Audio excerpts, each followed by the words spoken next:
Hello and welcome to another Gen Z Wall Street Millennial episode.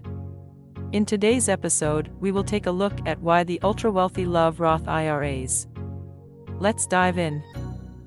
Roth IRAs were established in 1997 to incentivize middle-class Americans to save for retirement.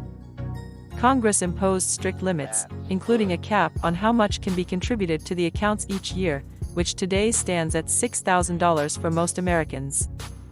The average Roth account was worth $39,108 at the end of 2018. Once money is deposited into a Roth account, any proceeds from investment gains are tax-free. So, for example, a Roth owner who sells a successful tech investment for a $1 million profit gets to keep all of the money, saving a potential $200,000 in federal taxes. The savings can then be reinvested, tax-free, as long as the Roth holder waits till he or she is at least 59 and a half before withdrawing the money. Owners of traditional IRAs, by contrast, enjoy tax-free growth but must pay income tax on withdrawals. The Roth is considered the more powerful tax avoidance tool for the wealthy. The ultra-wealthy have managed to get around limits set by Congress and transformed the vehicle into a powerful onshore tax shelter. By buying founders' shares of companies with extremely low valuations. That allows them to tuck a huge volume of shares into a retirement account. The IRS has struggled to enforce rules around these investments, including whether the valuations are legitimate. The number of multi-million-dollar individual retirement accounts has soared in the past decade, as more wealthy Americans use the tax-advantaged vehicles to shield fortunes from income taxes. Thiel made an end run around the strict limit on what can be put into a Roth IRA by purchasing so-called founders' shares of PayPal in 1999 when he was chairman and CEO of that company, according to tax records and a financial statement Thiel included in his application for citizenship in New Zealand.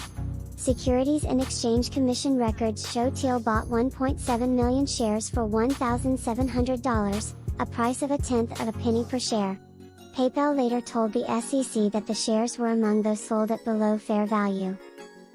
When PayPal took off and Thiel's shares ballooned in value, he sold them and used the proceeds, still within his Roth, to invest in other startups, including Facebook, long before they went public.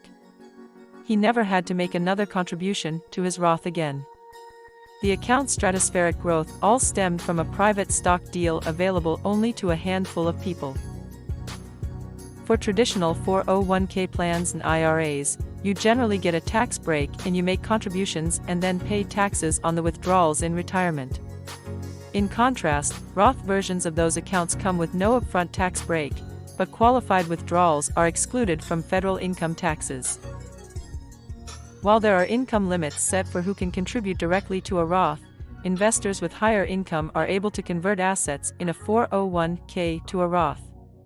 Taxes are paid on the money converted, yet it then can grow tax-free and be withdrawn completely tax-free as long as you have held the account for at least 5 years and are age 59 and 1/2 or older. Self-directed IRAs typically are only available through specialized custodians, not big financial firms such as Fidelity Investments or Vanguard, which offer a broad range of investments such as publicly traded stocks, bonds, mutual funds, and the like. In contrast, custodians that hold self-directed IRAs have nothing to do with the investments you put in your account. While you can know the worth of publicly traded securities, some alternative assets are harder to value, and the onus is on you to get it right so you don't run afoul of tax laws. However, once the assets are in the account, you can sell them at some point and use the proceeds to purchase other investments in the account, all under the tax-free Roth umbrella. If your money is in a traditional IRA or 401k, meaning it will be taxed upon withdrawal, the rate you end up paying may be higher than where tax rates are today.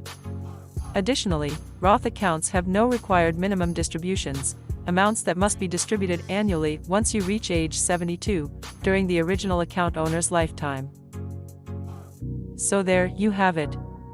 Roth IRAs are tax-advantaged retirement plans.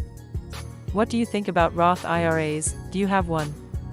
What about 401ks? Do you have one?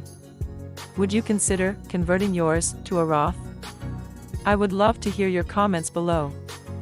Cheers guys, and let's meet in the next episode. Gen Z, Wall Street Millennials signing out.